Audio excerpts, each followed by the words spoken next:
Hi hello, ഇന്ന് നമുക്ക് നമ്മുടെ വീട്ടിൻ്റെ പരിസരത്തു നിന്നൊക്കെ കിട്ടുന്ന ചേമ്പിൻ്റെ തണ്ട് കൊണ്ട് നമുക്കൊരു അടിപൊളി തോരൻ ഉണ്ടാക്കി നോക്കാം. അമ്മ ഇവിടെ തോരൻ ഉണ്ടാക്കാനായിട്ട് 2 തണ്ടൊക്കെ പറിച്ച് എനിക്ക് തന്നിട്ടുണ്ട്.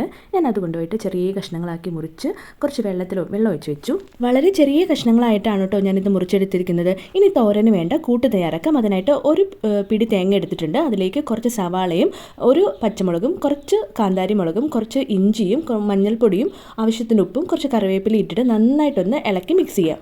അതിനുശേഷം ഒരു ചീനച്ചട്ടി വെച്ചിട്ടുണ്ട്. അതിലേക്ക് ആവശ്യത്തിന് എണ്ണ ഒഴിച്ചു കൊടുത്തിട്ടുണ്ട്. കുറച്ച് കടുക് ഇട്ട് കൊടുത്തിട്ടുണ്ട്. എന്നിട്ട് നമ്മുടെ ചേമ്പിൻ്റെ തണ്ട് ഇതുപോലെ എടുത്തിട്ട് നന്നായിട്ടൊന്ന് പിഴിഞ്ഞിട്ട് അതിൻ്റെ ഉള്ളിൽ നല്ല വെള്ളം നിൽക്കുന്നുണ്ടാവും. അത് കളയാൻ വേണ്ടിയിട്ട് പിഴിഞ്ഞിട്ട് നമ്മുടെ ചീനച്ചട്ടിയിലേക്ക് ഇട്ട് കൊടുക്കാം. ഇതുപോലെ എല്ലാ ചീനച്ചട്ടിയിലേക്ക് ഇട്ട ശേഷം നമ്മൾ മിക്സ് ചെയ്ത് വെച്ചിരിക്കുന്ന മിക്സും കൂടി ഇതിലേക്ക് ഇട്ടിട്ട് നന്നായിട്ടൊന്ന് ഇളക്കി യോജിപ്പിച്ച് കൊടുക്കാം.